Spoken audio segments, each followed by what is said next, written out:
دوو جار بیر بکەرەوە لەگەڵ یادگار.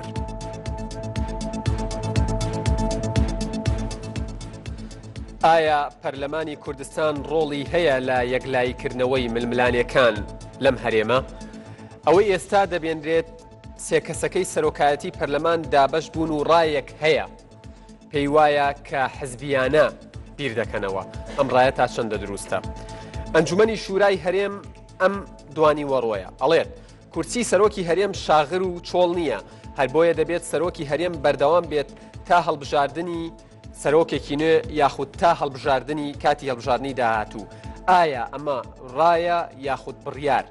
و کێ ملزەم دەکات پێوەی و دەبێت پابند بێت بە جێبەجێکردنی؟ ئایا لەو ڕایە لە نێوان دوو کەوانەیە بە هیچ شێوەیەک باسی درێژکردنەوەی 2 ساڵ بۆ سەرۆکی ئێستای هەرێم کراوە؟ دوابڕیار لای کەسی یەکەمی حیزبەکانە یاخود لەناو پەرلەمان یەکلا دەکرێتەوە، چونکە هەندێک جار ڕەخنەیەوە دەگیرێت دەوترێت لەناو پەرلەمان شەڕە سیاسیەکان ئەکرێت و ململانێ و دەنگەکان ئەکرێت و دانیشت نەکرێت و هاوڵاتیان سەرقاڵ و مەشغوڵەکرێن. دوجار کەسی یەکەمی حیزبەکانن کە دوابڕیار ئەدەن و کێشەکان چارەسەر ئەکەن. ئەگەر وایە کەواتە بۆچی هەر لە سەرەتاوە دانانیشن و خەڵکیش لەو سەرێشەیە ڕزگارکەن. ئەم شەو لەم بەرنمەیە زۆر مەبەستمە بە ئامانجێک لی بینە دەرەوە. ئامانجەش ئەوە بێت کە ئایا پەرلەمانی کوردستان ئەگەر نەبێت وەکو گریمانەیەک هیچ کێشەیەک لە هەرێمی کوردستان دروست دەبێت یاخود پێچەوانەکەی پەرلەمان لە ئێستاە ڕۆڵی زۆر گرنگە و وەک چۆن بڕیاریانداوە ڕۆژی چوارشەمە دانیشتنێکی نائاسایی بکەن لەو ڕۆژەیە ئەکرێت مەسەلەکە حەسم بکرێت و یەکلا بکرێتەوە و پەرلەمان ڕۆڵێکی کاریگەری هەبێت وەکو تەواوی ئەو وڵاتانەی کە پەرلەمانتیاندا ڕۆڵیان کاریگەرە. لە کاتێکدا وڵاتیانی ئەم هەرێمە بەدەست دەیان قەیرانەوە دەناڵێنن. ئایا هێنانە پێشەوەی قەیرانی دیکە بۆ سەرقاڵکردنی هاوڵاتیانە یاخود قەیرانەکە تۆتە پێشەوە بێ مامەڵەی لەگەڵ بکرێت یاخود لە قەبارەی خۆی گەورەتر کراوە؟ ئایا هەر کەسێک سەرۆکی هەرێم بێت لەم هەرێمە هیچ لە ئازار و خەم و کێشەکانی هاوڵاتیانی بەشمەینەتی و یاخود بەشقەیرانی هەرێمی کوردستان چارەسەر دەکات؟ دیسان لەم بەرنمەیە مەبەستمانە وەڵام بۆم پرسیارانە وەربگرینەوە. بینەرانی ئەزیز سلااوان لێبێت. من یادگار فایەخم ئەم شەو باشێوەیەکی ڕاستەخۆ لە پایتەختی هەرێمی کوردستان لە شاری هەولێرە و لەگەڵتانە بم بۆ پێشکەشکردنی ئەڵلقەیەکی دیکەی دووجار بیر بکەرەوە. وەکو میشە چوار میوانی ئەزیز و بەڕێز لێرە حەزوریانەیە لە دەستا ڕاستم دکتۆری ئیبراهیم سمۆ پەرلەمانتاری پارتی دیموکراتی کوردستان لە پەرلەمانی کوردستان بەخێربێن سەرچاوان، هەروەها مامۆستا ڕابوون معروف پەرلەمانتاری گۆڕان لە پەرلەمانی کوردستانیەوەش بەخێربێن سەرچاوان لە دەستە چەپیشم، کاک سالار محمود پەرلەمانتاری یەکێتی نیشتیمانی کوردستان لە پەرلەمانی کوردستان بەخێربێن سەرچاوان، هەروەها کاک بەهزاد زێباری پەرلەمانتاری یەکگرتوو لە پەرلەمانی کوردستان و هەروەها ئەندامی سەرکردایەتی ئەمان حزب کە ئەم شەو استفادە لە ڕایەکانێکی وەکو پەرلەمانتارێک و وەکو ئەندامێکی سەرکردایەتیش بەخێربێن سەرچاوان. جێی خۆیەتی بەخێراتنی تەواوی ئەو میوانە ئەزیزانەکەم بکەم کە ئەم شەو لێرە حزوریان هەیە و ئەرکیان کێشاوە بە دەنگدان و پرسیارەکانیان بەرنمەکە جوانتر و دەوڵەمەندترەکەن ببورن،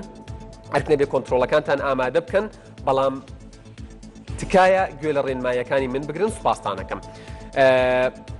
ئایا دانیشتنی چوارشەممە لە ڕۆژی چوارشەممە بڕیاردراوە دانیشتێکی ناسایی لە پەرلەمانی کوردستان ئەنجام درێت؟ ئایا دانیشتنی چوارشەممەی پەرلەمانی کوردستان پرسی سەرۆکایەتی هەرێم یەکلا دەکاتەوە؟ بەڵێ ژمارە یەکە لەسەر کۆنتترۆلەکانتان دەست مەکەن بە دەنگدان، نەخێر ژمارە دووە لەسەر کۆنتترۆلەکانتان، بڕیارم نەداوە ژمارە سێ، واتە ئێوە تەنها ئیشتان بە ژمارە 1 و 2 3 هەیە، هەر یەک لەوانە هەڵدەبژێرن تەنها یەک جار دەستی پێدا بنێن و ژمارەکە بگۆڕیت دەنگدانی خۆ دیڵخاکەیتەوە. پێم وتن دەست بە دەنگدان بکەن، 30 چرکەتانە بێت، فەرمونون لە ئێستەوە 30 چرکەتان هەیە.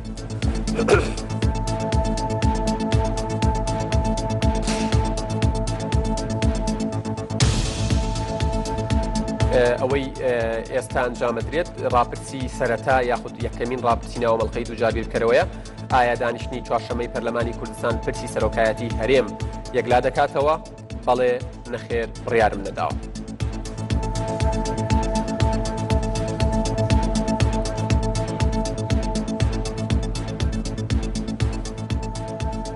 کاتمان کۆتایی هات دەستان خۆش بێت. دکتۆر ئیبراهیم بۆ پرسیاری سەرەتا و دەستپێک دێمەلای ئێوە، پێت وایە پەرلەمانی کوردستان ئەتوانێت ململانەکان یەکلا بکاتەوە و بە شێوەک لە شێوەکان چارەسەر بۆ قەیرانەکان دیاری بکات و دابنێت؟ سپاس بۆ vêçafekeftinê bi rastî min duya carekê jara ku bernameyekê mîdyayî نبنا به فراکسیون ناوی مینا بایا ما گود بایا چاپ کس نگل چار اندام پرلمانا هر اف دا بشکرنا بخویا نخوشه اندام فراکسیون پارتی اندام فراکسیون گوران اندام اکیتی اندام بله بداخل خودتان چار دابش بون بوی مش نشاریم تماشی اما دلیل هندیه کو برنامه دا توافق یهات پیش لو ما افتشتهات پیش درباره بسیار هواین برئیس کو اف فراکسیونیت ما يعني اندام برلماني تشين بقناعة من شانت اندام برلماني ده هي فشاري باختصار لانت خويت سياسي لي بسيارة ايكي ويا دوما هي اوكو لان سياسي بريار دن سربيش هندي من بيسير جيكو البرلمان كردستاني البوت تشتين بچيك ده جاركي سلوكت فراكسيونا سلوكاتيا برلمانيا داخواز جكري هر نجدر و كومبونا كيبكن ورن توافق بكن ورن دنگي بدن باش بله اتوي بلي شي يعني بو برسي زور بچوك داوي توافق كريت ام برسا اسناكي يكيك لا برسا غورو مصير يكاني ام هريم بله برسكا قالك امازنا سلوكاتيا هريمي يعني هر كارك هبد ليه تشتي ما بيسير كو ام بسير ظانن او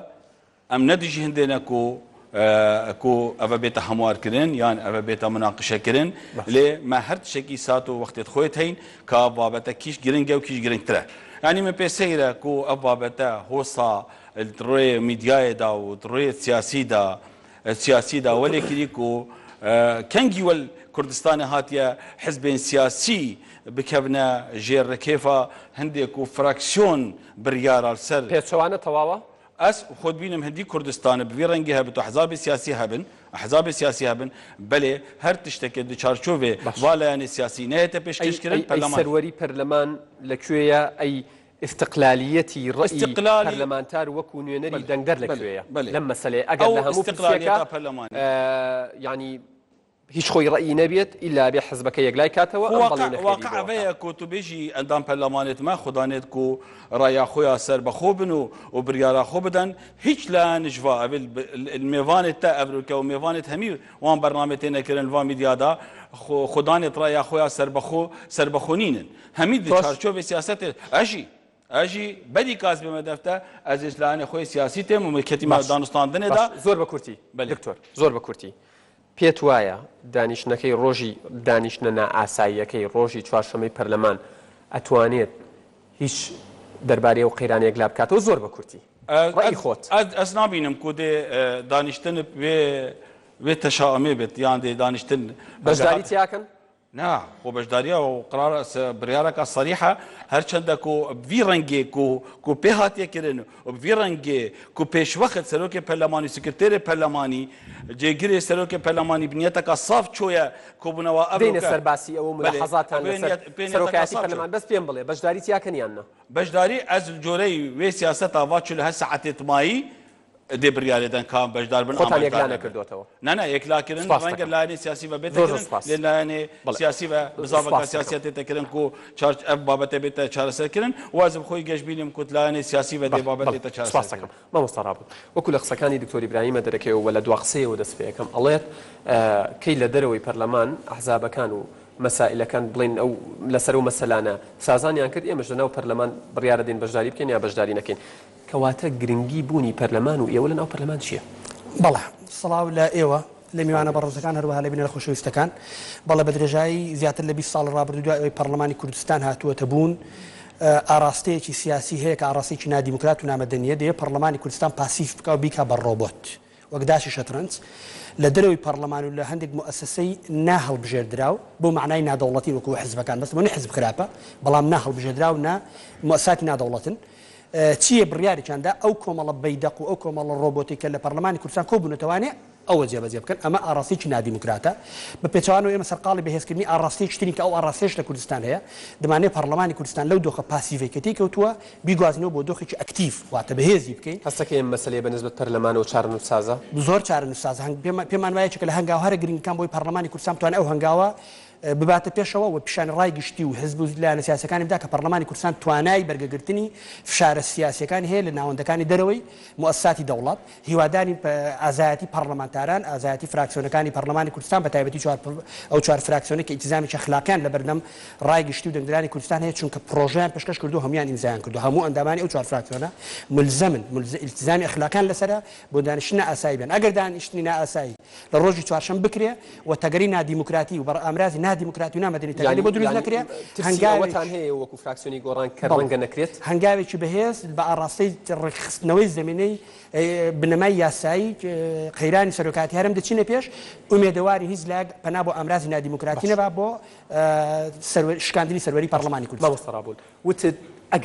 ئەگەر لەم تەجروبەیە پەرلەمان بیباتەوەی ینی با بەو شێوەیە قسەکە تەفسیر کەم گرنگی خۆیە بێ و مەسلەیەکی چارەنووسازە با گریمانەیەکی ترداین ئەگەر پەرلەمانی کوردستان پەرلەمان وەکو مؤسسە هەمووی سەرکەوتوو نەبوو لە یەکلاکردنەوەی ئەم مەسلەیە و دیسانەوە مەسلەی سازانی دەرەوەی پەرلەمان هاتە پێشەوە ئەو کات چیاڵی تۆ من بۆ خۆم پێم وایە ئێمە چوینەتە شەڕێکی دیموکراتیەوە مەسم لە شەڕی دیموکراتی و مەدەنی و بەپێی ئەم میکانیزم و ئابرازەکانی دیموکراسیە لە پەرلەمانی کوردستان دەستمان داوەتەوە شەڕە دەبێت دەستی لێ هەڵنەگرین بەشێکیمان بردووەتەوانێ هەر ئێستا ئەلێش ڕاوەستین بەشێکی چاکمان بردووەتەوانێ بردنەوەی سەرەکی ئەوەیە کە هەموو لایەنەکان هەر هەمووان بەبێ جیاوازی ملزم کەین بۆی جۆ لە پەرلەمانی کوردستان بگرن و یاساکانی جێبەجێ بکەن بە پێچەوانی ئەو نەغمە ناشازەوە کە هەڕەشە لە پێچەوانی یاسا قسە دەکەن و جێگەی ئەسەفە پەرلەمانتاران بڵێن یاسا نابێت جێبەجێ بکرێت چونکە یاسا پەرلەمانتاران ئیشی دوێمیان دوای دەرکردنی یاسا بە دوواداچوونە بۆی حکومەت و دەستگاکانی تەنفیزی و دەستگا پەیوەنددارەکان جێبەجێ بکەن بۆیە ئەگەر تەگەری نادیموکراتی نەیە هەنگاوی دوێمیش سەرکەوتوو دەبین ئەگەر تەگەری نادیموکراتی بوو ئەلێرەش بۆ نمونە میکانیزمەکان و شەڕە سیاسی و دیموکراتیەکەمان ڕابگرین هێشتا هەر بردومانێتەوە کەواتە ئەگەر بە قسەکەی خۆت تەگەری نادیموکراتی هەبوو بزوتنەوەی گۆڕان بەشێک نابێت لەو تەگەرەیە کە بۆ پەرلەمانی دروستەکە من وەک پەرلەمانتاری فراکسیۆنی گۆڕان بەڵێن بە دەنگدرانی خۆم داوە کۆمەڵێک پرەنسیپ هەن کە ئیلتیزامیان پێوە دەکەم لەنا ئەو پرەنسیپانە شەڕکردنە بۆ دیموکراسی لە پەرلەمانی کوردستان وەک ڕەئی فراکسیۆنی گۆڕان ئەو ڕەئی من ڕەئی فراکسیۆنی گۆڕان ببوورە مەبەستم ڕەئی بزوتنەوەی گۆڕان وەک من هەڵسڕای بزنەوەی گۆڕانیش وەک هەڵسڕایکی بزنەوەی گۆڕانیش ئێمە بۆیە دروست بووین بۆی دیموکراسی پێش بخەین ڕاستەکەم مامۆستا دێمە وڵاتان بێگومان کاک سالار دوای دووبارە بەخێرانانتان ئەوەی ئێستا دروست بووە تەواوی ململانەکانەوە تا ئەم ئێوارەیە سەرۆکی پەرلەمان ئەڵێت لە مانگی 11 ئێمە بە سێ ڕێگەی جیاواز هەوڵمانداوە پرسی سەرۆکایەتی هەرێمێک لا بکەینەوە بەڵام ئاسۆی سازان و لێکتێگەیشتن و گەشتن بە ڕێکەوتنیش ئەڵێ ڕوون نییە قسەی ئەوە ڕۆڵی پەرلەمان لێرەیە لەکوێدایە و چۆن پەرلەمان دەتوانێت ئەم ڕۆڵەی خۆی بباتە پێشەوە و بەهێزەوە چۆن بڵێ هەیمەنەی خۆی بسەپێنێ بەسەر وەزعەکەیە بەڵێ سەرەتا سوپاس بۆ هەموو لایەک دیارە پرسی ململانەی سیاسی لە هەرێمی کوردستاندا پرسێکی ئاساییە و بە قانون ڕێگە پێدراوە بەڵام گرفت ئەوەیە کە ئێمە ئێستاکە لە چوارچێوەی ئەو ململانە سیاسیانە دەیخوێنینەوە ململانە سیاسیەکان تەجاوزیان کردووە بۆ ململانەی ئەمنی ململانەی سەربازی ململانەی ئیداری و تەنانەت چۆڕ بۆتەوە بۆ زۆر پرس کە هەرێمی کوردستان و خەڵکەکەی بەتایبەتی هەست بە مەترسێکی گەورەکەن بۆیە ئێمە ئەمڕۆ کە سێ ڕۆژمان ماوە بۆ کۆتایی هاتنی ویلایەتی سەرۆکی هەرێمی کوردستان بەیاسا دەبێ ئەو پەڕی گیانی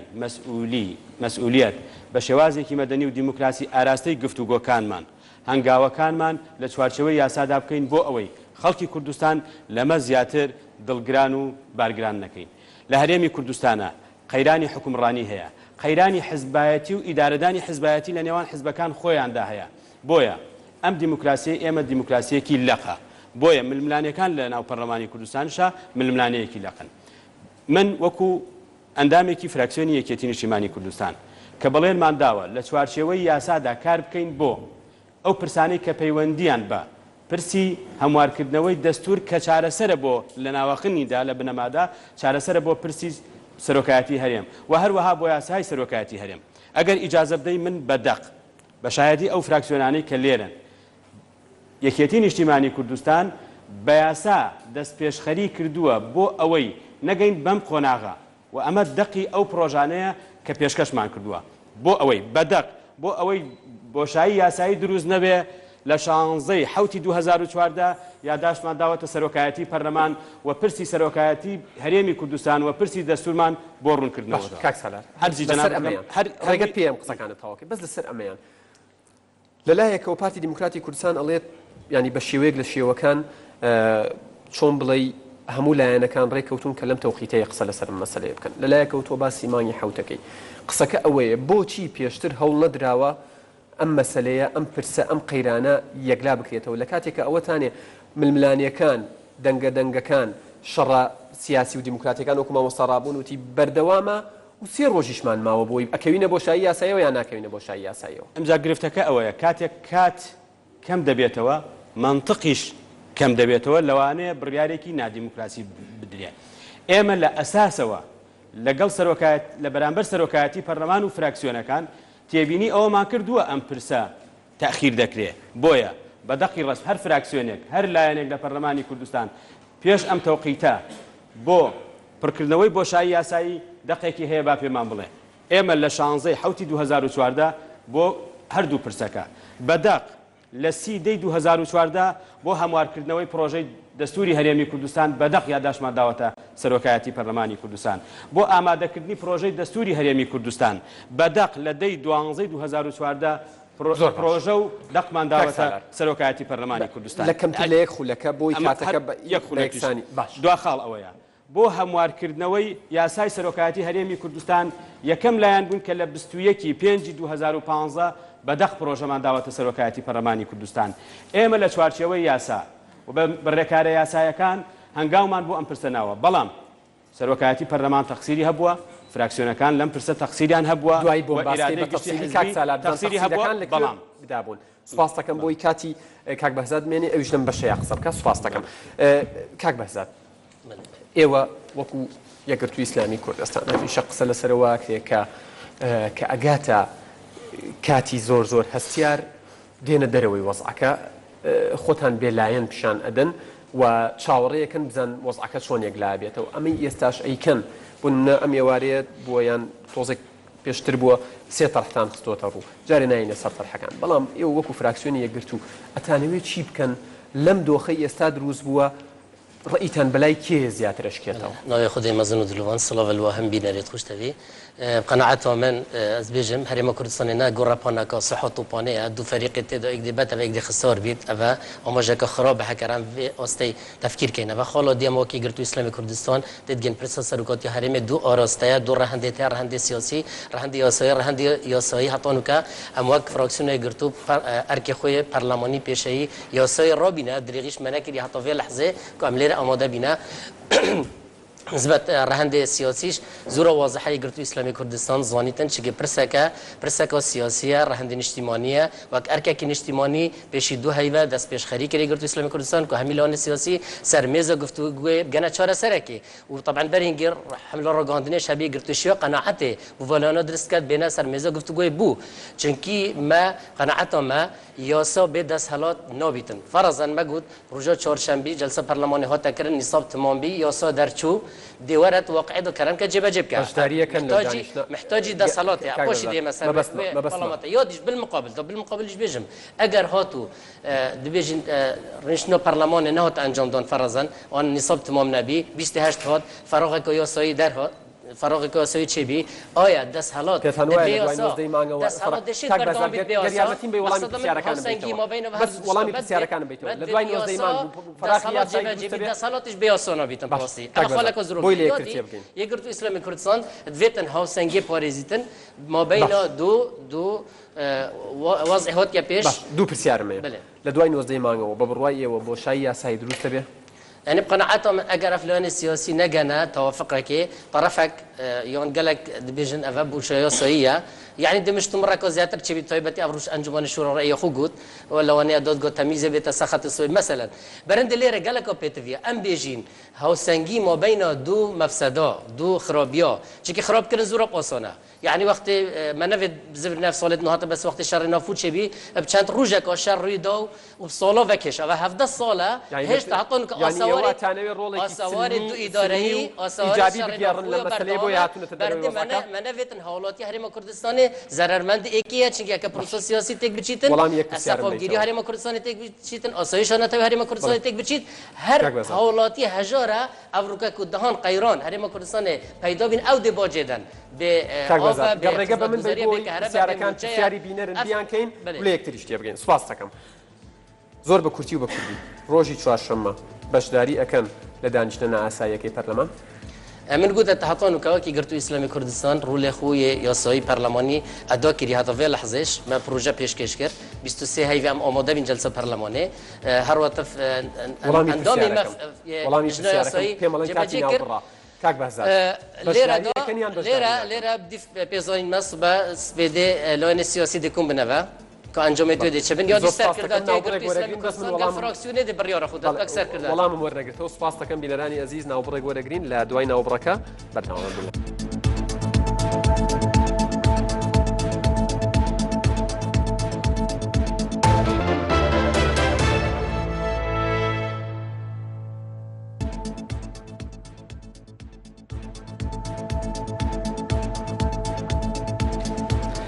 بینەرانی ئەزیز دووبارە سڵاوتان لێبێت ببورن بەهۆی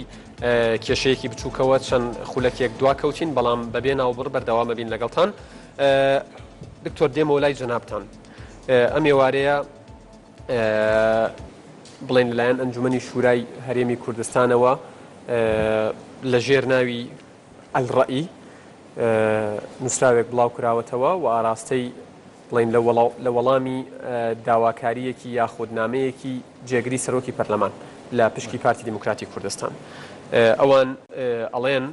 لە کۆتاییەگەر لەم لەحزەیە خێرا بەرچاوم کەوێ بەرحاڵ بە دوو خاڵ کورتی کردوێتەوە ئەڵێ لەبەر ئەوەی سەرۆکی هەرێم مەوجودە بۆیە لە دوای نۆزدەی مانگ جێگەکەی چۆڵ و شاغر نابێت بەردەوامە بێت لە سەرۆکایەتی خۆی تاکاتی هەڵبژاردن ئەمە یەک و دوو ئەڵێ هەردوو تەڕەفی ئەم قەزیە مولزەمن پابەندن بەوەی کە بەم بڕیارەوە بین ئێوە چیاڵن بەری کابێمە بێ بڕیارە ڕاستی من ملاحظاکە بچیکە هەی کاکە ڕابوون ئیشارە دایەک و گەلێک حەش پەیوا شەرت کرد بێشتوی شەڕیدا ئەم جلسێ بکەن ئەم سەرکەتی نەدوی شەڕیدا جلسێ نەکەن ئەم شەرکەتینە دیموکراسی بلا بەس کەلیما شەر شەر گەلێک ئەتیادیە ینی شەڕی سیاسی و دیموکراسی جودایی نییە بەڵام ئەوێ فۆنەتیکێ شارەزا بزانێت وەس پرسیارت کەمە بە دوو بەرنامە شوێدیژی کاکرابوون و ئەبرۆکەژی کاکرابوون لێرێ گەلێک ئیشارەت دەن هەندێ ئەلتیزامەکە ئەخلاقی بەرامبەر چار فرەکسیۆنە هەبێت و ڕۆژە چارشەمبێ حازر بێت ئەس پرسیارت کەم كالتزام أخلاقي برامبر وان ريشنت شش مانجي وحف مانجي التوافق السياسي نافع أحزاب السياسي ده أجر أبو في التزام أخلاقي نبت حاضر نبت قدامك برلماني بس بو حفت هيبة شوين كان أو أخلاقه يبقى چنده خالد يكو جل جرين جبلي كابي مفيك سالار چار تاریخ گله گرنگ گوتن پروژه کو یکیتین اجتماعی کردستان کو جه خود دستخوشیه کو راستی یکیتین اجتماعی کردستان به چندین ناو و نشانه خو راکشانه وی بابتی بو چاره سرکنا و قیرانه ویجا چند سرگرتیه چند سرنگرتیه بس خو کشانه یک گرتو اسلامی براستی گله خوماندی کرد وی بابتی دا کو بیت چاره سرکنن ول دو ماهی جی وقتی بیشن امیر کمالا اسلامی جاته دا کو همیا برف هیور ترنیت برن لیجه داخل بویا حتی یک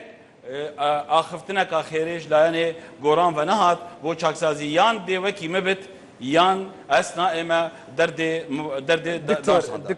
دكتور لمسائل سياسي ولا اقلاكرنوي قيرانا كان قصي خير اخوات بله چاو قصي خير اخوات وقت امام جلال صحابه دانشتني كي اعتيادينيه وقت امام جلال صحتاوی خوش یک ساعت داب تلفن کی برنش نگل گل قیاده و گاوی بابت تادنا چار سر کرن تادنا چار بس اسا كينايت ام حزبان الريكون واولاتيان يشلم فريشي رزقاريان بيت هتا دجي وهتا ابروس بي دي جي هتا ابروس بي دي جي لا يعني نبت كو بس اك زمانی زانت یان دی همواره سلوکی تکرن و نوزدای مانگی یانجی دو شربت کنی اما نایاسایی ام داواکاریه بله پروژه دو بۆ تیجی چۆن بزانه دکتۆر با بەسەر پرسیارەکانە نەڕۆی بلادێ. وەڵامی پرسیارەکەم بله بێتەوە بسیار دادم چون که بگیره دایم اول که به هزار بحث کردیم دو حالت هی یاسایی و نه یاسایی یاسایی و سیاسی یاسایی ولادا سیاسیه يعني أباكو أم بحث ياساي كيف كان جيبوا كو حوالة ما هوصات ياسا ناس بوينا یاسایی چۆن لە مناڵدانی لایەنە سیاسیەکە و دێتە دەرەوە پێچەوانەکەی تەواوە دكتور في كيفتنا بقانون أف ياسايد بو ببرلماني أو لا برلمان بله لا برلمان ده حتى بس أف توافقات شو يعني بو نمونه ده هشتا بكردي وبكرمانجي بيجن أجر لایەنە سیاسی توافقات سیاسی نبايا سلوكاتيا برلماني بو قران نذكر ممكن نبو وزير بوي هەمووی بەوە دابش کراوە وەزیری سامانە سروشتیەکانیش لای پارتینە بوو وەزارەتی ناوخۆ لای پارتینە بوو سەرۆکی ئەنجومەنی وەزیران لای پارتینە بوو جێگری سەرۆکی پەرلەمان لای پارتینە ئەبوو یعنی باسی تەوافق بکرێ ئەمانەش دێتە پێشەوە بله بينا بيش هكا توافقات سياسي نبايا الجريز واحترام من بو براي مثالات مثلا سي اندامت لجنه ياسايي بارتينا سي اندامت لجنه ياسايي يكيتي نجي كواتا هموي لسر اساسي اما كراوا توافق سياسي توافق سياسي هذا أبا أنجمني شورى يجي كوب سياراتها وما بس ده هي أبجي أزدي والله ما تدم بس أس متأكدم أو والله ما أزدم والله ما عكسية دم كاكرابون يعني خوشك تدانينا دي شك تدانينا رنج لا يعني توافقي كاك سالار بتو بوشي دكتور بوشي بالريار الدعوة ك لم برنامجية وطبعا هو لم برنامجية بين ريت تمثيلي دره وشكاية ودجية كان هو بالريار الدعوة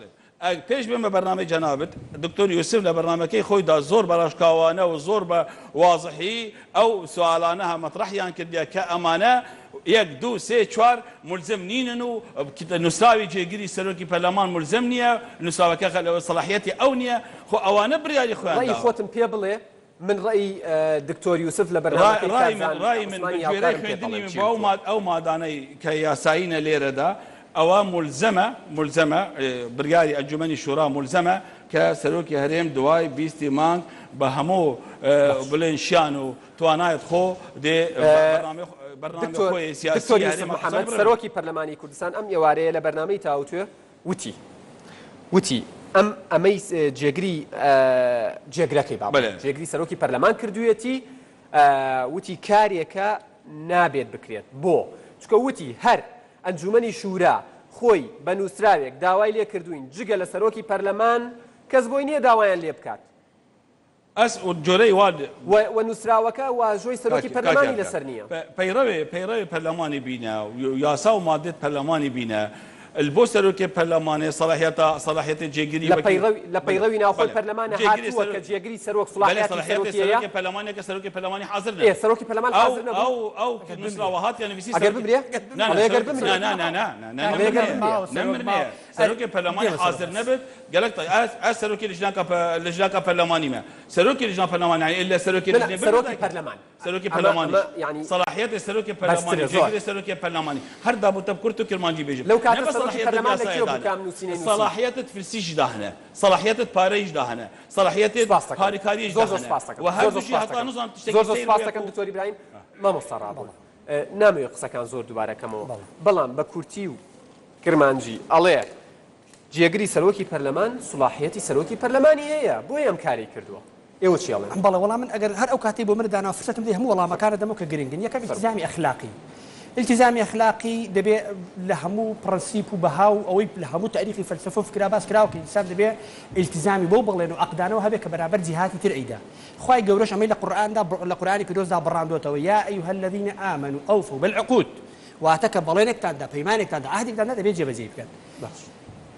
فرتشوار فراكسيوني برلماني كردستان زائدا بزنو اسلاميش اما انا بروجي ابو همار كنو يا سيركاتي هريم كردستان بردوتا برلمان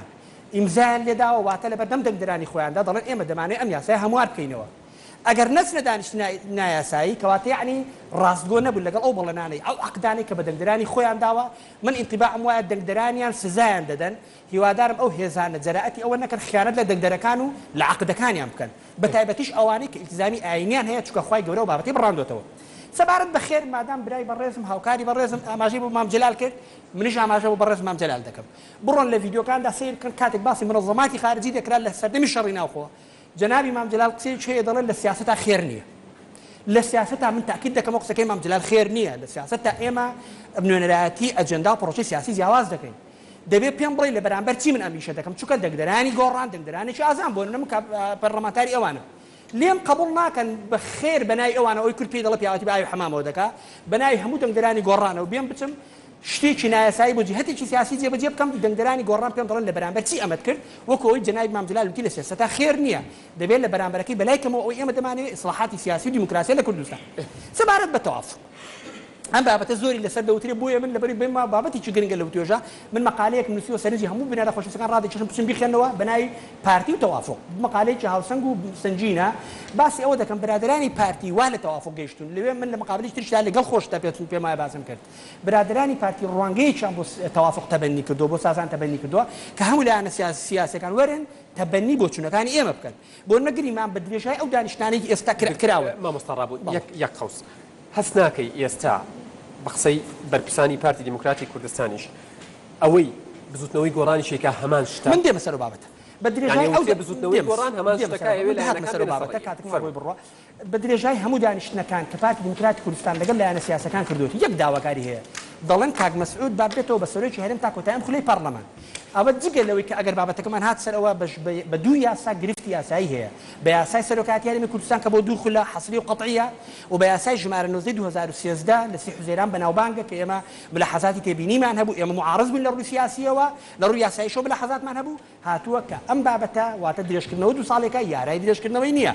سەرڕای ئەوەش کە تێبینی کێشەی ملاحەزاتی قانونی هەیە لەسەر بابەتە بەڵام لە بەرامبەردا هەتا ئەم کاتێک ئێمە قسە دەکەین لایەنە سیاسەکانی تر دوو مەطلەبی سەرەکییان هەیە کە پەیوەندی بە دەستکەوتی حیزبیەوە نییە بۆ نە کەس لەوانە نەیوتووە جێگیری سەرۆکی هەرێم با بدەنە بە ئێمە لە بەرامبەر ئەمە وەزیرمان بدەنە فەڵام بدەن دوو مەطلەبن سەیریکەن پەیوەندیان بە سیستەمی سیاسیەوە هەیە یەک سەرۆکی هەرێمی کوردستان لە پەرلەمان هەڵبژێردرێ کە بە جۆرەی یاساکەش دەڵە سازاین لەسەر بکرێ اینجا خۆ خاڵی خلاف لە یاسای لە مسودە دەستورەکەی پێشوو هەڵبژانی سەرۆکاتی هەرێم بکاتەوە یاساش شێندرا و بابەتی دووەمیش ڕێخستنەوەی دەسەڵاتەکانی سەرۆکاتی هەرێم و ئەساتەکانی ترا بۆچی هەردووچیان پاشەشی کردووە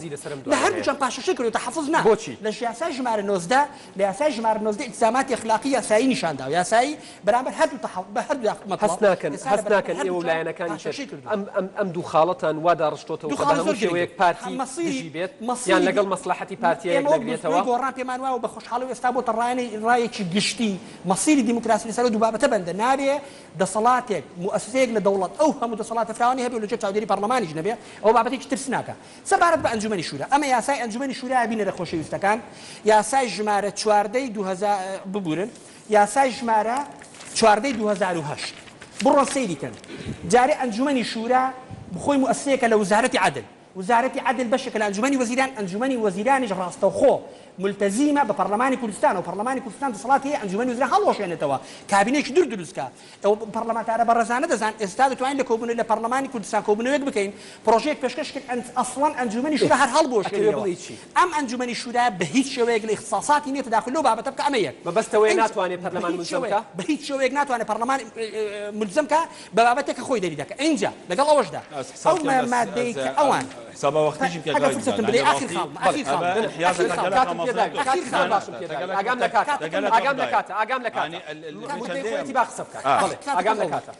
خال ام انجمنی شورا بە پشتبەستن بە مادەی 8 و 9 پێوە دەچێت برارەکان دابێ مادەی 8 و 9 جارێ باسی چی دەکا لە مادەی 9 مامۆستا یاساکەم لەبەر یا کێشەی نێوان دەستگاکان کە باڵێ ئەوی پێ دەڵێن کێشەی ئیداری لە نێوان دەستگای وزارەکان بەڵام ئاماژەیەکی کردووە ئەگەر بابەتەکە لە دەرەوەی وزارە بوو باوە حیسابەکەی ئەوە پەرلەمانە دەڵێت دەبێت سەرۆکی دەستگاکە دوو سەرۆکی دوو دەستگا هەردووچیان واتە کاک مەسعود و دکتۆر یوسف بۆ نمونە دەستنا ڕاپۆرت پێشکەش دەکەن شکوا دەکەن بۆ ئەنجومەنی شورا ئەڵەن ئێمە ئەم کێشەیەمان هەیە ئەگەر هەردووچیان بچن ئێوە قرارەکەتان یەکلاکەرەوەیە بەڵام دکتۆر یوسف نەچووە لە مادەی نوێ بە هیچ شێوەیەک باسی سەرۆکی نەکرد من بۆ دەخێنەوە مادەی نوێیەم بڕگەی عەفوەن مادەی دێم ببوورە مادەی دێم بڕگەی دووەم ئەڵێ نابێ ئەنجومەن ئەگە فرسەتم بدە مادەی دێم بڕگەی دووەم نابێ ئەنجومەن بیرروڕا و ڕاوێژکاری یاسایی سەبارەت بەو کێشانە دەبڕێت ببوورە مادەی یەکەم نابێت جگە لە وەزیری تایبەتمەند یان سەرۆکی لایەنی پەیوەست نەبوو بە وەزارەتەکان کێشە بکرێتە بەردەمی ئەمەی جێگیری سەرۆکی پەرلەمان کردوێت ئێوە ڕێیتان چییە لەسەری ئاگای سەرۆکی پەرلەمانگەی لێ نەبوو جێگیری سەرۆکی پەرلەمان سەیریکە مامۆستا کێشەکە لە نێوان چییە سەرۆکی پەرلەمان و سەرۆکی هەرێم من هیچ بڕیارێک نادەم چونکە من جهەتی یاسایی نیم واتە خۆ بپی مادەی 15 لە یاسای سەرۆکاتی هەرێم ناڵێت جێگیری سەرۆکی هەرێم دەبێت اختصاسەکانی سەرۆکی هەرێم دەچێت بۆ نەقڵ دەبێت ئەگەر پایەی سەرۆکی هەرێم بەتاڵ بوو بەڵکو سەرۆکی پەرلەمان خۆ جێگیری سەرۆکی پەرلەمان هیچ کێشەیەکی لەگەڵ بەڕێز سەرۆکاتی هەرێمی کوردستان نییە ئەم کێشەکەی بێتە بەردەمی سەرۆکاتی پەرلەمان چی یاساکی پەرلەمانی کوردستانی چی یاساکی پەرلەمانی کوردستانی خۆ ئێخستە سەر هەندێک کۆ تەدەخلێت شۆلێت ئەنجومەنی وەزیراندا بکات و سەرۆکاتی هەرێم بکات و سێ سڵتێت ژێک جودانە چ قانون پەرلەمانی کوردستانی خۆسەفان ئەم ێوارەیە لە یەکێک لە بەرنامەکانی ناوتی کادرێکی یاخود ئەندامێکی سەکرتایەتی نیشتمانی کوردستان ئەڵێت ئەو بڕیاری ئەنجومەنی شورا نایاسایی و ناڕەوایە. ئێوە وەکو فراکسیۆنی یەکێتی و شخصی خۆش دۆکو پەرلەمانتارێکی یەکێتی چۆن ڕوانە ئەم خۆی لە ڕاستی ئەم ڕەئیە جارێکی تر تاکید ئەەکەمەوە کە لەبەر ئەوەی ماوەیەکی کەم لە بەردەست پەرلەمانی کوردستان ماوە بۆ یەکلاکردنەوەی پرسی سەرۆکایەتی هەرێمی کوردستان ئێمە ناکرێ مەلەفەکانی ڕابردوو هەڵدەینەوە ئێستاکە ئێمە خەڵکی مەسئولین و خەڵکی کوردستان چاوەڕێیەکە بزانە ڕۆیامان چییە بۆ چارەسەر بۆ ئەم چەند ڕۆژە و جارێکی تر دڵنیای خەڵکی کوردستانەکەینەوە کە ئەگەر تاوەکو 28 پەرلەمانی کوردستان نەیتوانی پرسی سەرۆکایەتی هەرێمی کوردستان بە یاسایەک لای بکاتەوە کۆتایی دنیا نییە ئەم مەسەلەیە ئەبێ بەردەوام بێەوە بە ڕۆحێکی مەدەنی و دیموکراسی وەربگیرێ بەڵام ئەم بابەتە لە سڵبی اختصاساتی پەرلەمانی کوردستانە و بە نەسی قانونی هاتووە پرسی سەرۆکایەتی هەرێمی کوردستان و ویلایەتی سەرۆکی هەرێمی کوردستان لە پەرلەمانی کوردستان ئەبێ چارەسەر بکرێ ئەوەی ئەنجومەنی شورا بەپێی ئەو یاسایە لە مادەی نۆدا تەنها دەتوانێت ڕەئی دەرببڕێ و ئەگەر لە نێوان وەزارەتەکاندا کێشەیەک هەبوو یان لە نێوان وەزارەتەکان و جیهەتێک سەر بە وەزارەتێکی ترا کێشەیەک هەبوو هەردوو لایەن بیانەوێ ئەنجومەنی شورا بکەنە حەکەم لەم مەسەلەیەدا ئەوە ڕەئیەکە مولزەمە بۆ وەزارەت ئەگینا ئەم بابەتە لە هیچ پارتی دیموکراتی کوردستان و یەکێک لە ڕاوێژکارەکانی ئەو حزبە ئەم ێوارەیە لە بەرنامەیەکە وتی ئەگەر دوو تەڕەف ئەنجومەنی شورایان کرد بە ناو بژیوان پەنایان بۆ بەرداوی ڕاوێژیان پێکرد ئەوە وەکو لە ئەوەی ئەنجومەنی شورا شاتووە ئەڵێت یەکون هذا الرأي ملزما لهما بۆ هەردووکیان ئەمان ئەڵێن جێگری سەرۆکی پەرلەمان ئەمە پەرلەمانە باشە لەگەڵ سەرۆکایەتی هەرێمی کوردستان تەڵەبی کردووە کەواتە بێ ملزم بن پێوەی وایە کاک یادگار مەبدەیەکی قانونی هەیە ئەڵێ لا اجتهاد مەبدەیەکی قانونی هەیە ئەڵێ لا اجتهاد في مورد النص ئەمە بە نەس هاتووە لە نێوان وەزارەتەکانە لە نێوان وەزارەتەکان و ئەو جیهاتانە ئەگەر هەردوو لا بەڕەسمی بیانەوێ ئەنجومەنی شورا لەم پرسە بکەن بە حەکەم و ئەگەر ڕەئیەکەی دەربڕی ڕەئیەکەی مولزەمە بۆ لایەکەی تر ئەمە یەک خاڵی بۆ کەسێک کە پرسی کردووە بۆ هەردوو لا ئەگەر بیانەوێ ئەو بکەن بە حەکەم بە نەسی سەریح هاتووە بکەن بە حەکەم لەم پرسەدا ئەگەر بیانەوێ لایەک بیاوێ ڕەئی ئەنجومەنی شورا وەربگرێ بۆ پرسێ ئەو ڕەئیە مولزەم نییە ئەمە بە دوو بڕگە لە مادە نۆی یاسای ئەنجومەنی شورادا ئەمەی ئێستا ڕووی داوە چییە؟ ئەمەی ئێستا ڕووی داوە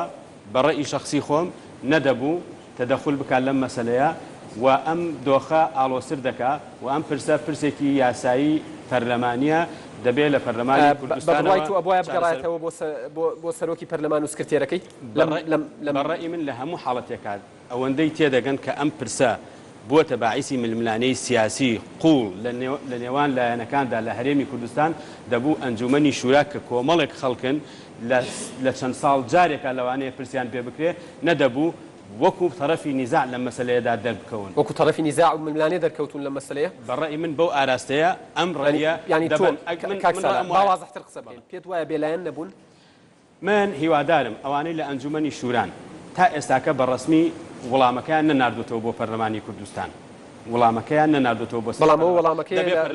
لە سایتی NRTTV دەبێت پەرلەمانی کوردستان لیژنەی قانونی هەیە ڕاوێژکاری قانونی هەیە سەرۆکایەتی پەرلەمان کاڵێم بە سەرۆک و جێگر و سکرتێرەوە قسە لەسەر ئەم مەسەلەکەین ئێمە وەکو فراکسیۆنی یەکێتی نیشتیمانی کوردستان بۆ چارەسەرکردنی پرسی سەرۆکایەتی هەرێمی کوردستان تا ئێستا بڕوامان بە مەبدەئی سازان هەیە بەڵام لە هەموو حاڵەتێکە پشت دەبەستین بەو پرۆژە یاسایی کە لە پەرلەمانی کوردستانە و ڕۆژی چوارشەممە دانراوە بۆ موناقەشەکردنی و چارەسەرکردنی هەموو هەوڵێکمان بۆ ئەوەیە پێکەوە بتوانین ئەم مەسلەی چارەسەرکرد یەکێتی نیشتیمانی کوردستان لە سایتی پەرلەمان کاکسالا لە سایتی پەرلەمان جێگری سەرۆکی پەرلەمان هەواڵێک بڵاو بۆتەوە ئەڵێ دانیشتەکەی ڕۆژی دانیشتنە ئاساییەکەی ڕۆژی چوارشەممە نایاساییە خۆی نیگەرانیەکە ئەوەیە سەرۆکایەتی پەرلەمان خۆی بووە بە بەشێک لە کێشەکان وەکو لە سەرەتای بەرنامەکە باسم کرد خەڵک واڕوانێتە مەسەلەکە خەڵکی کوردستان دەبێ بزانێت سەرۆکایەتی پەرلەمانی کوردستانیش لەم پرسەدا بەپێی ئەو بەڵگانەی کە من خستمە ڕوو لە ڕاستیدا کەم تەرخەم بوو بۆیە دەبوو ئەم پرسە لە چوارچێوەی پرۆژەی هەمواری دەسووری هەرێمی کوردستان چارەسەر بکرایە بەڵام نەکرا لە ئێستەشدا ئێمە تێدەگەین خەڵکی تریش دەسەڵاتەکانی تریش ینی هەر پەرلەمان نییە دەسەڵاتەکانی تریش لە چوارچێوەی ململانی سیاسەکاندا ئاڵاون و یارمەتیدەری پەرلەمانی کوردستان نین بۆ چارەسەرکردنی ئەمە بۆیە یەکێتی لەم بابەتەدا پاشکۆیی هیچ لایەنێکی قبول نییە و پاشکۆی هیچ لایەنێکیش نابێ پشت دەبەستێ بە یاسا بە سەروەری یاسا بۆ ئەوەی سیستەمی سیاسی لە کوردستانە سیستەمێکی پەرلەمانی بێ و لە ناو پەرلەمانی کوردستان سەرۆکی هەرێمی کوردستان هەڵبژێرێ و ئێمە هەوڵدەن ئەم یاسا سەروەری خۆی کە دەردەچێ بپارێزێ ئەم مەسەلە ولا دانیشتەکەی ڕۆژی چوارشەمەش بەشداری یەکەن بەدڵنیاییەوە کوردستان لەم پرسەدا ئەرزی جەناب بکەم ئەخیر قسە بێ سپاس دەکەم ئەم بابەتە نەبەستێتەوە بە شخصەوە بە شخصەنەش نەکرێت برای عزیزن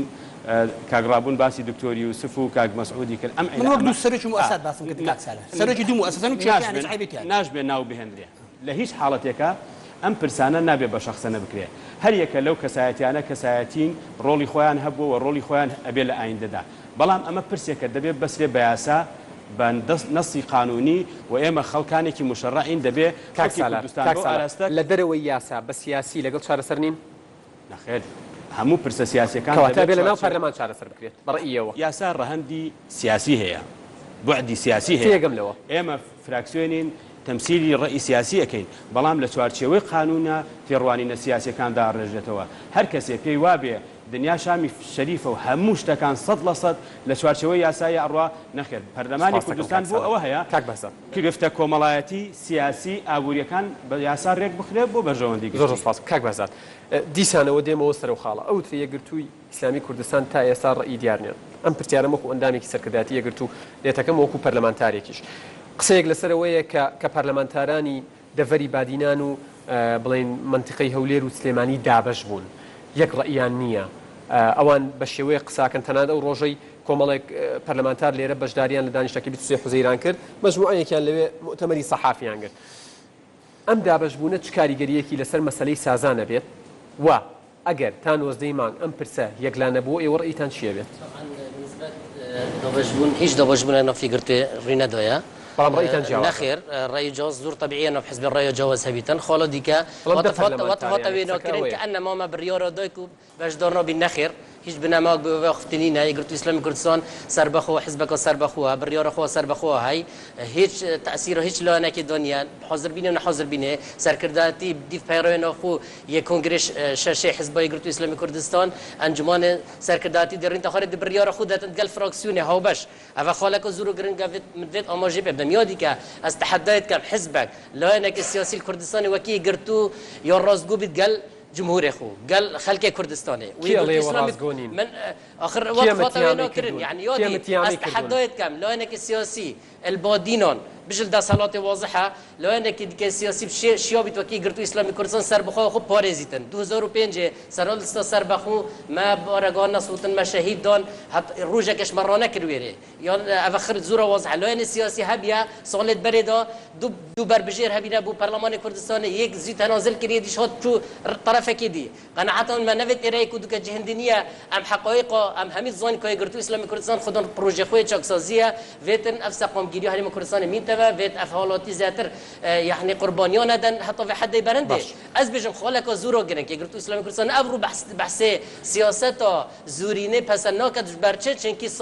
سالت نوته دا نوته شش و نوته هشتش وقتی کردستان پارلمان خالی بین برادری که تینشتیمان کردستان ویره نبین امین داره گرتوی بی گود ویت خدا نت و کرسی روزا کدی بین و پارلمان ام خروق برایت یک وک رنیا فوری و هر وقت حتی سی حزیرانش ده هر یک گرتو بی قبیل نکرد سیاست زورینه اف یاسا 2013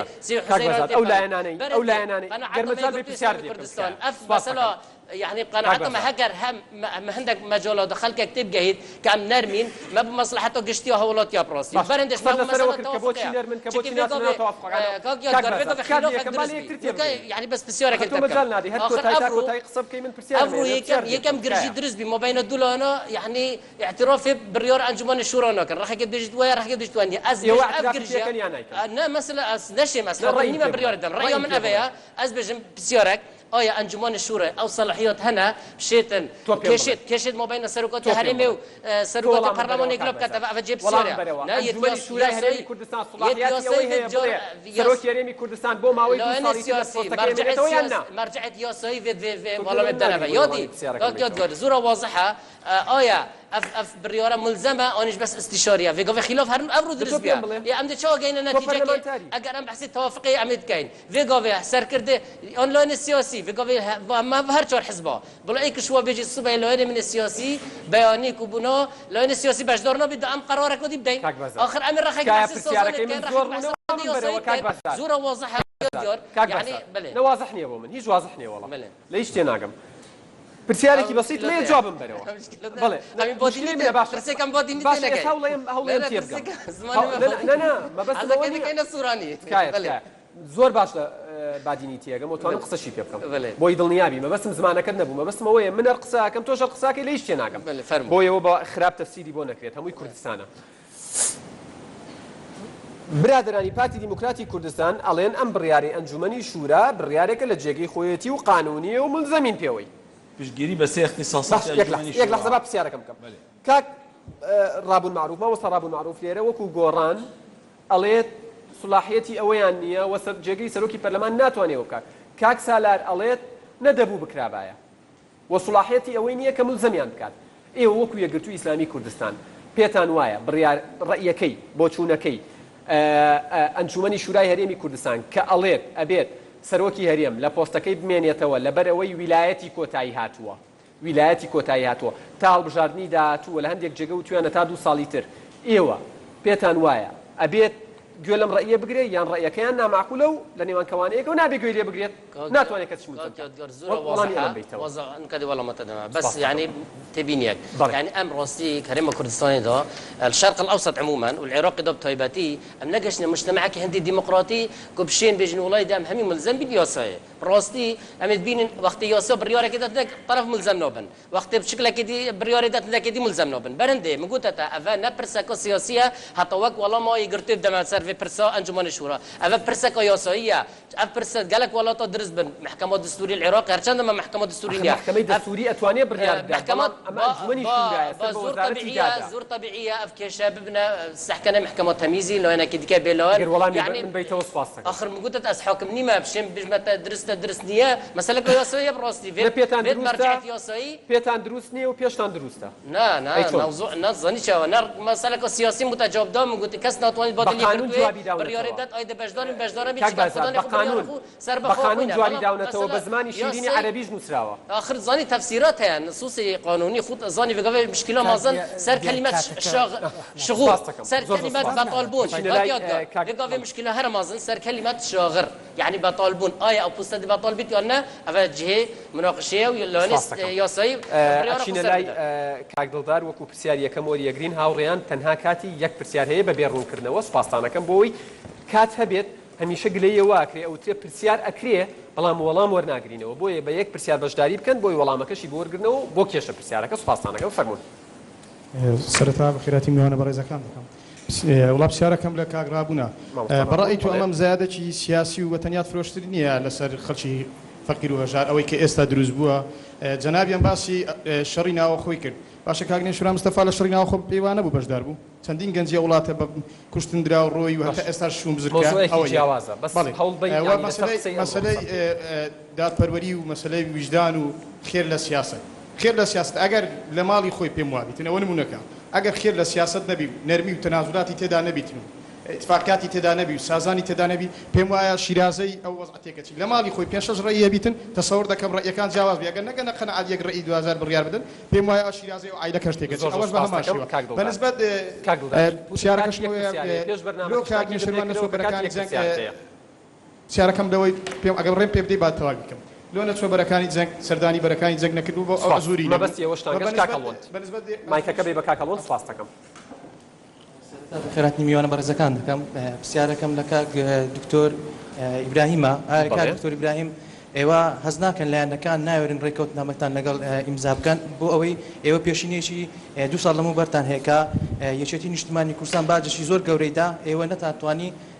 ئەو باجەی پێشکەش بێچێتی بکەنەوە و دوایە بێچێتیتان فرۆشتەوە کە ئێمە نەمان کردو ئەوەی خۆتان کردتانە بۆ پرسیارەشم کورد بۆ کاک بەهزت ئێوە هەز ناکەن ئەو خێر و سەدەقی کە لە هەڵبژاردننی داهاتوو کردتان لە کۆشی پارتی دەکەنەوە بۆ هەڵبژاردننی داهاتوو ئەگەر بەشداری کۆبنەی داهاتوو پەرلەمانەکەن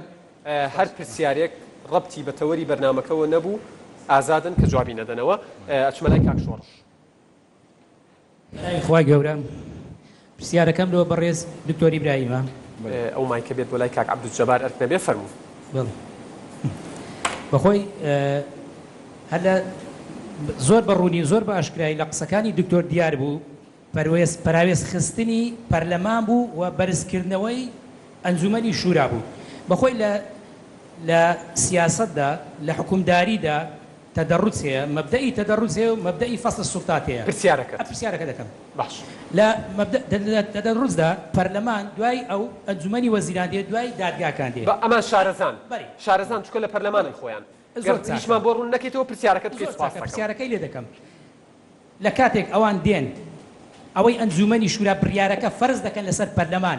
ئایا ئەوە خروق نییە بەرامبەر خروق و بەزاندنی مەبدەئی فەسڵی سوڵتات و تەدەڕوز نییە سپاس دەکەم چونکە ئەوەی ئەوان دەکەن یەک ڕۆکردنەوە وەک ئەوەیە قوتابیەک بێتن مامۆستایە کەڵسەنگێنتن زۆر سپاس دەکەم کاک شێروان مایکەکە بێ بە کاک شێروان سپاس دەکەم شێروان لە ڕیزی دووەم شێروان فەرموو کاک شێروان دوو پرسیارمە زۆرکەن ئاڕاستای مامۆستابازە دەکەم بۆچی پێشی دوای وایە گرتووی ئیسلامی کوردستان دەست پێشقاریە لە لایەنی سیاسی کرد و سەرمێزە گفتوگویە بێ پرسە سەرۆکاتی هەرێمێک و پێشنێ پرسەکە نیشتیمانیە ئێکلایی بکەن و ئایا بەرژاندیای گرتوویەدا ینی سەرمێزە گفتوگوێ بێت ئێکلایکردن یان بەرژاندیا خەلکیدا پرسیارە دوێ بۆ دکتۆر ئیبراهیم سمو چەندین ساڵە سەرۆکی هەرێمێ لە دەستی پارتیدایە و نوکەش هەندێک لەوان ڕازینە و هەر ینی مەسعود بارزانî سەر پستê xwe bimînteve بۆ 2 salên bihêt بەس mercehên kul parlemanî bêt hilbijartin sistem parlemanî bît aya boçî partî pêdagiriyê buçûna xwe ketin ku nav cemarî dibêt hilbijartin زۆر سپاس دەکەم کاک عەبدولجەبار مایکەکەی لای کاک شۆڕش ئەرکێ بێت بۆ لای کاک ڕێبین لە ڕیزی یەکەم بەخێراتی میوانەکان دەکەم دوو پرسیار یەکەم بۆ کاک ڕابوون و کاک سالار هاوڕێیان بیکەن بە دوو پرسیار وەڵام نادرێت قسەکانی قەت ئەکەم فەرموو ئەم هەرێمە ئێمە هەتا ئێستاکە بەس بە سازدان ڕۆیشتووە لە گشت پرسەکاندا گشت ئەو پرسە چارە نووسازەکاندا بۆ لە ئێستاکەدا پرسی سەرۆکاتی هەرێم بە سازدان قوبوڵ نییە پرسیاری دووەمش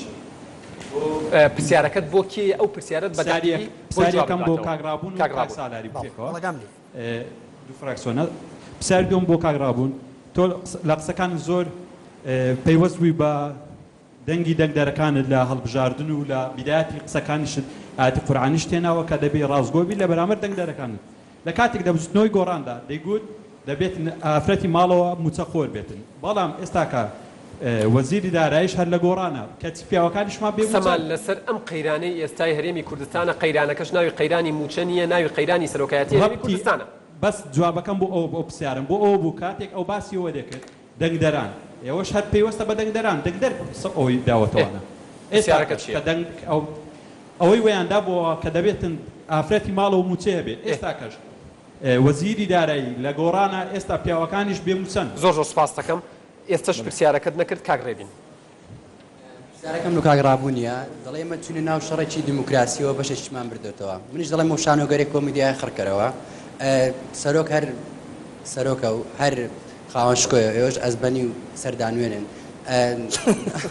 نەزانم پرسیارەکەم وایە ئێمە عەبدین مامۆستا باشە سپاس من پێم وایە کاتی خۆی ساڵی هەشتاکان شعرەکەی زۆر شیاوە لەگەر ئەو مەوزوعی ئێستاکە دەڵێ کامتان سەرتان بەرزە بە قەدەر چێوی دابان ناگەنە نوچی خەنجەری شێخی بارزان ئێستا پێم وایە سەرۆک هەر سەرۆکە و ئیتر هەر دەبێت سەرۆکیش بێت زۆر سپاس کاک ڕێبین کاک بەهمن مایکەکە بچێ بۆ لای کاک بەهمن فەرموو پرسیارەکەت بکەی کاک بەهمن سپاس لای سەرەتا سەرنجێکم هەیە دواتریش هەر پرسیارێکەکەم سەرنجەکەشم ئەوەیە بۆ نمونە هەر کەسێ بینی لە خۆیەوەی دی تەفسیرات بۆ قانون و دەق و یاساکە چی لە ڕۆژنامە نووسە ئەندام پەرلەمانە اختصاصی هەر شتێکە بینەرە بیسەرە نازانم هەر کەسێکە ئیدی بۆ خۆی تەفسیرات بۆ قانونەکە ئەمە هەڵەیە وەکو سەرنجێک پرسیارەکەشم بۆ دکتۆر ڕابوون و بۆ دکتۆر ئیبراهیمە هەردووشیان بۆەوەی وەڵامی پرسیارم دەنەوەیش ئەوەیە ئایا بۆچی پارتی دموکراتی کوردستان نەیارە سیاسەکانی خۆی سێلانی پشتگوێ خستۆ بە سێر شەکاتە سەر گۆڕان ینی خۆ بەس گۆڕانیەوە پرۆژەی هەیە یان لە نێشنا مستەفا ئاترسن یاخود لە بزوتنەوەی گۆڕانە ترسەکەتان لە چییە؟ سواز کاک بەهمن لە دکتۆر ئیبراهیمەوە دەست پێەکەین تەنها وەڵامی پرسیارەکان بۆی وەڵام وەرگرنەوە گلەیمان لێ نەکەن ئەم پرسیارە دوم هەیە دەست پێکەم بۆچی سێلایەن یەکلایەنە هەندیمەت وتارە سێلایەنەدا دیتی ماوتارە کە دیتی کو گرتو پێڕۆلێ پیرۆژی ڕابووی وتارەکە نەرم وتارەکە بۆ خۆشکردنا باردۆخی خەلکێکی بۆ ڕێککەفتنەکە سیاسی نابراوەلایەنەدا وتارە وەکوت بێژین یەکێتی خۆشبەختانە ڕاستە هەندێک وان پرۆژێت وا سەر نەگرتن بەس دەنگ هەبووینە کۆ دەنگێت خێرێ یەکێتیەدا هەبنەوە قرارە دەستە جەمعیە یەکێتیە ئەوە کۆ باردۆخی بەرەف استقرارێ بن یا کۆمەڵا ئیسلامیژی ئەمیرێ کۆمەڵا ئیسلامی هاتت خەتیدا ئەو بووە گۆران خۆ هێلابتنێ گۆران خۆ هێلابتنێ خۆ نایەخستە توی قالبیدا کۆ چ ترسمش گۆران نینن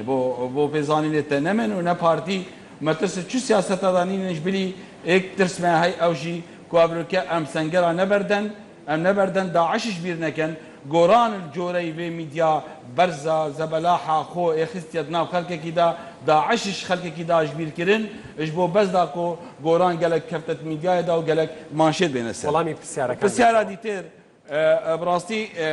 برادێکی پرسیار کرد کو ئەسەر بەس وەڵامی ئەو پرسیارەی کاک هەڵوەندت نەدایە وتی هەست ناکەی لایەنەکان نایەنەوێ لەگەڵتان ڕێکەون سەبارەت بە داواکاریەکان کە تەڕحتان کردووە والله لایەنەکان ئەمێت زانن ئەوا کول چارچۆبێ سیاسەتێدا بەحست کەن لایەنێ یەتێنە پێش ڕخەکی بە ئەوا کاک سالار بەحس کردی کودێن یاسا سەروەر بێت و ئەو بێت و ڕخەکی بە ڕێکێکێت گەرم کو ئەف یاسا هەنێ سەر بگرێت و پێ بچێت و یەک دانوستاندنێداشدا و دیسا بە سیاسەتێداژی هەتا سەعەتا دومە هەیەژی ئەس مرۆڤێکی گەشببینم کو چارەسەری تێ نەکردن و ئەم ڕەنگە ئەف هەر چارێت هەنێ ئەم دەرکەبن ژێ هۆڵێ بۆ مەچار تەلەفۆن بێن بێژنەمە لایەنی سیاسی ڕێککەفتن و بقەنەعەتامژی گەلوە گوتنژی دیسا بە یا دیارەژی بۆ خەڵکێمە بلا خەڵکێمە وێ حکمی بکات برادەرێکی پرسیار کرد گوتی پەراویز پەرلەمانی پەراویز کرد ئەنجومەنی شورا بەرز کرد نەبخۆدێ ئەیەک جارێ ئەزب خۆ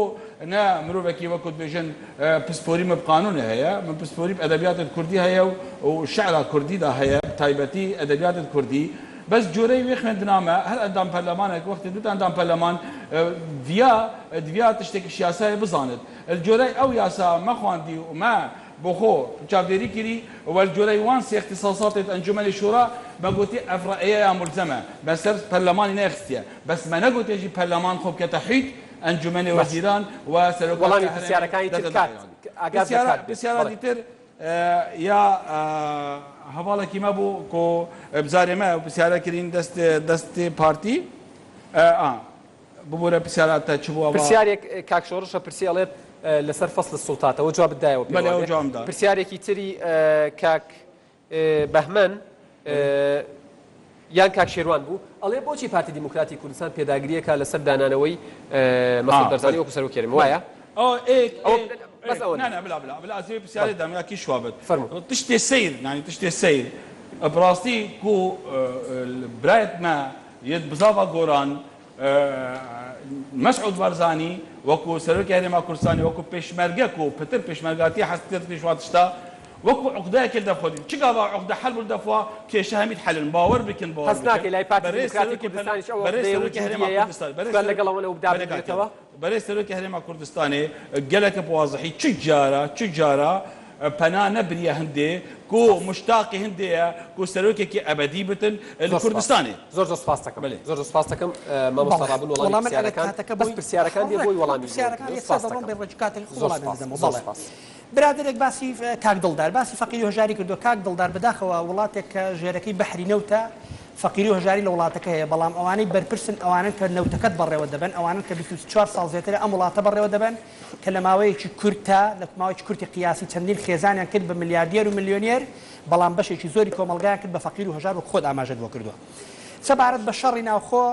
بۆ زانینت کاکە دڵدارجان کە شەڕی ناوخۆ بەداخەوە ڕوویدا هیواداری ڕوونەداتەوە خۆت ئاگاداری چی هەڕەشەی ڕوودانەوەی دەکا بەڵام شەڕی ناوخۆ کە ڕوویدا بە ڕێز نەشورا مستەفا لە لەندەن بوو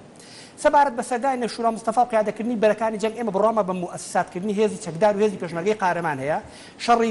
دژەتیرۆر و شەڕی داعش شەڕی هەمووانە بەبێ جیاوازی وەزیری پێشمەرگە هەڵسوڕاوێکی بزنەوەی گۆڕانە و لەگەڵ هاوکارەکانی لە سەرۆکاتی هەرێم و هاوکارە بەڕێزەکانی لە فەرماندە و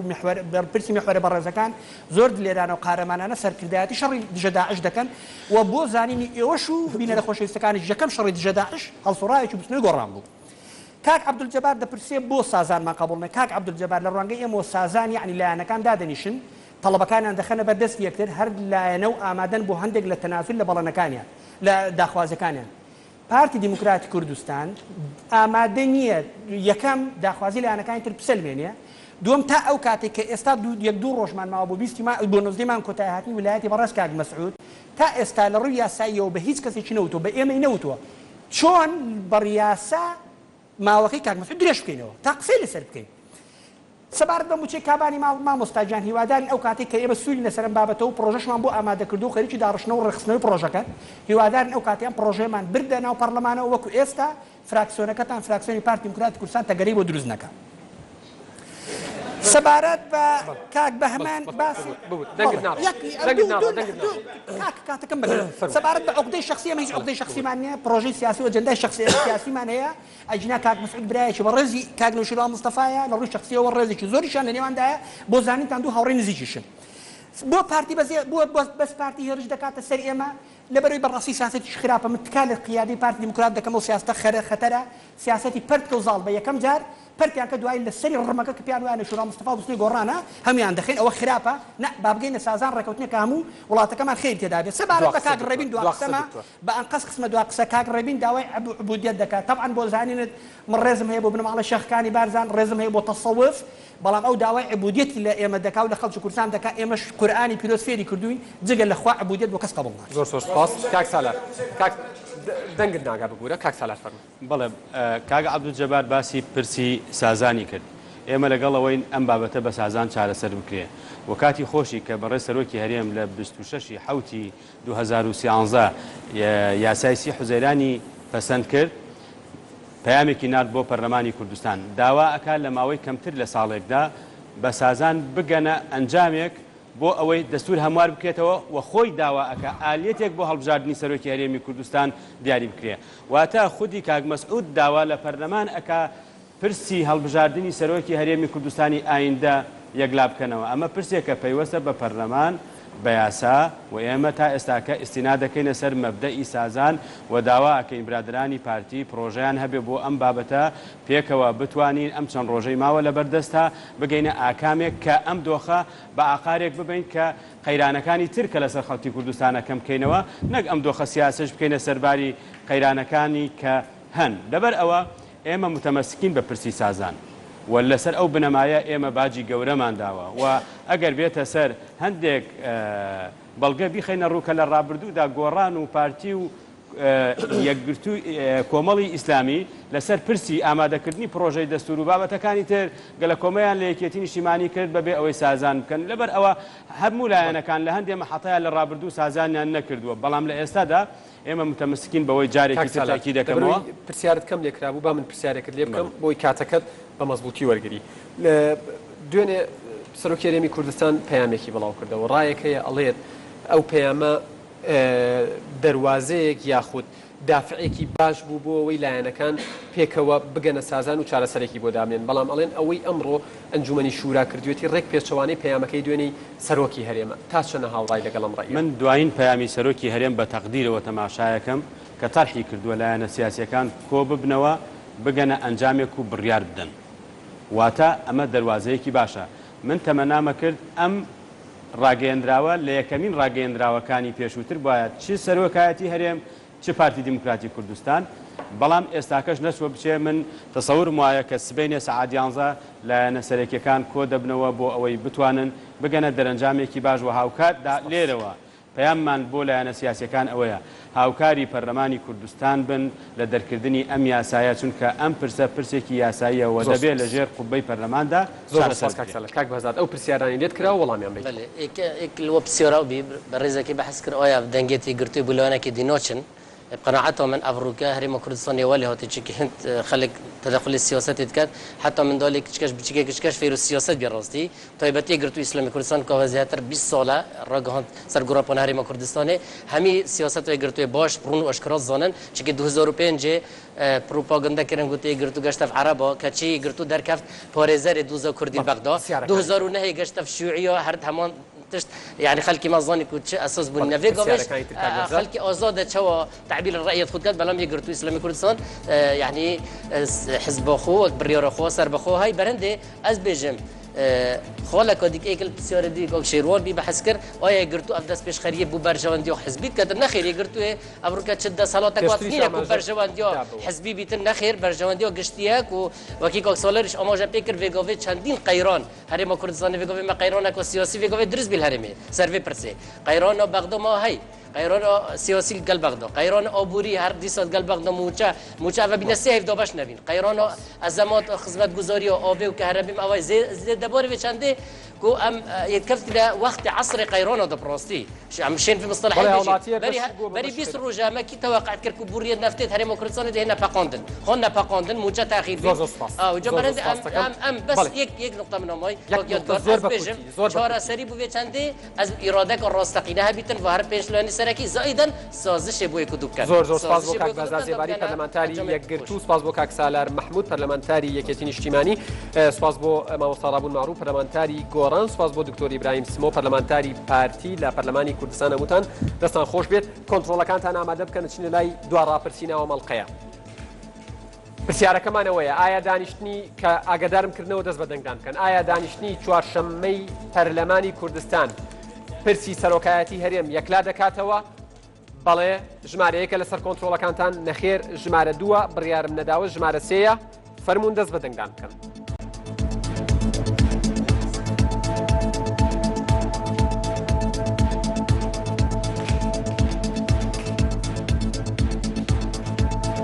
ئەمەی دەیبینن کۆتا ڕاپرسینەوە مەڵقەی دووجابیرکەرەوەیە ئایا دانیشتنی چوارشەممەی پەرلەمانی کوردستان پرسی سەرۆکایەتی هەرێم یەکلا دەکاتەوە کەمتر لە 10 چرکەمان ماوە بەڵێ نەخێر بڕیارم نەداوە بەڵێ کات کۆتایی هات لە ڕاپرسی کۆتاییە ئەڵێن 56% ئەڵێت بەڵێ پرسی سەرۆکایەتی و دانیشتنی چوارشەممە پرسی سەرۆکایەتی هەرێم یەکلا دەکاتەوە 36% ئەڵێت نەخێر 8% بڕیاری نەداوە تکایە ئەنجامی ڕاپرسی یەکەم وەکو لە ڕاپرسی یەکەمای بینن لە 26 ڕای وایە کە بەڵێ ئەو دانیشتنە پرسی سەرۆکایەتی یەکلا دەکاتەوە لە 43 ڕای وایە کە یەکلایی ناکاتەوە 31% بڕیاری نەدا و چاوەڕێ بۆ لە کۆتاییە بڕیار بدات ئەنجامی هەردوو ڕاپرسیەکە ئەرک نەبێ وەکو دەبینن لە هەردوو ڕاپرسیەکەی بەرنامەی دووجابیرکەرەوە ئایا دانیشتنی چوارشەممەی پەرلەمانی کوردستان پرسی سەرۆکایەتی هەرێم یەکلا دەکاتەوە لە ڕاپرسی یەکەمە 26% ئەڵێ بەڵێ لە ڕاپرسی دووەمە ئەم بەڵەیە بەرز بۆتەوە بۆ لە